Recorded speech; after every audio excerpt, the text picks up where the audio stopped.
Hey guys, we're here at North Broadway Jiu Jitsu. Today we're going to go over some shoulder prevention exercises, stretches, and then also some rehab if you've got a shoulder injury. I want to go over some basics. Most guys are a little dominant in the front of the chest, so always a good idea to start stretching the pectoralis minor muscle. Several ways you can do it. One of the most common and the easiest way, get in a door frame, get on a bar here, and we just slowly want to lean into a stretch right here. Which leg you have forward does not matter one bit. Most important thing, get the stretch here. You want to be at about 90 degrees here, and then start maybe inching your way up. Get that loosened up a little bit in there.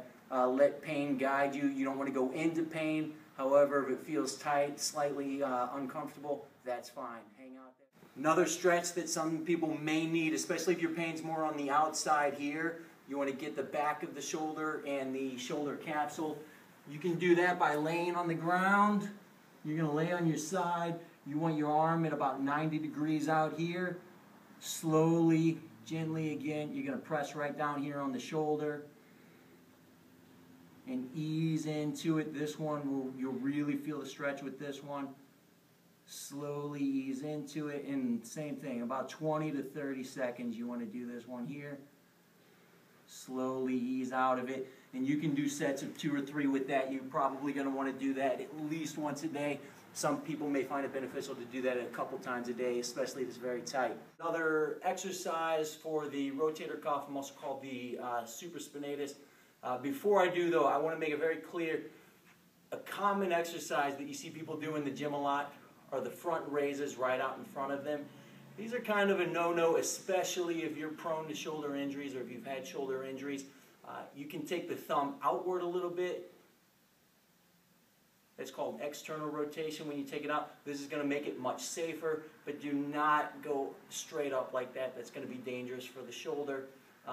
Another one to hit the supraspinatus, same thing. You can get yourself a nice little weight here. Lay on your side and just slowly raise up and slowly come down. Again, you do not want to go too fast with these. Really trying to work coordination with these smaller, more delicate muscles, and you want to do about 10 to 15 of these. We're going to go over a push-up plus. Again, this is to stabilize the scapula. This exercise is going to hit a muscle called the serratus anterior. Extremely important in stabilizing the scapula. If the scapula is stabilized, it's like core stability for the shoulder. When your core is stabilized, less low back injuries, less hip injuries. When your scapula is stabilized, less shoulder injuries. So you're going to get into a push-up position. Some people do it on the knees, so I'm going to show on the knees first. The difference being from a regular push-up, we don't bend. We don't want to bend the elbows. We keep the elbows locked, and you slowly bring your chest down, and you'll notice my shoulders come up, and then you come back up. You want to go slow. This is almost more of a coordination exercise. If you want to, you can get from the feet. You want your shoulders right under the wrists, and you just want to go down, right back up. Down, back up. Another way to get it, or just to do some walks like this here, some walkouts like this. You can get on one of the big balls, the bouncy balls. Get your feet up there and do some walkouts back and forth. All of those exercises are going to help get that serratus anterior. Again, think of it as a core stability exercise for the shoulder. Once we get that scapula stabilized, less injuries on the shoulder. Most important thing with this, keep the elbow at the side. Keep your forearm parallel with the floor. You're going to be nice 90 degrees. The farther you step out, the more tension on the band. The closer you come in, the less tension. There's a lot of different bands with different resistances, so find what works good for you. With rehab, you want to do sets of about 15, and you slowly come out. I'm going to hold this here so it doesn't go anywhere. Slowly come out. Speed is not what we're looking for with these here. We're looking for coordination. So you go very slow, in and out. And again, you want to do about 15 of those. You should feel that right in the back of the shoulder. You want to do the inside, you want to do the same thing, but going in. Forearm about 90 degrees, parallel with the floor, and you can come in here.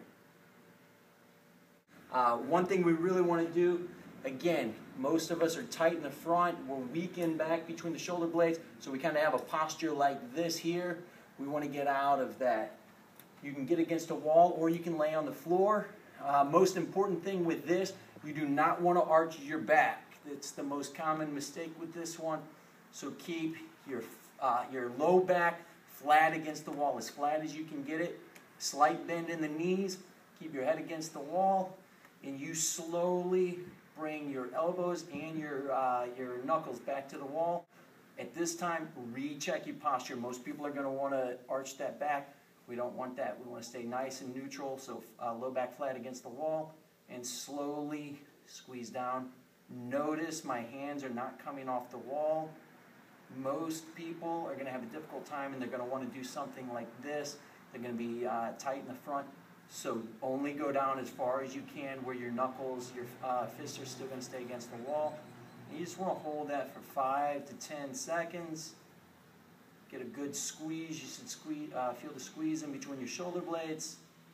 Slowly let off, come back up, and go ahead and do that again. Come back down.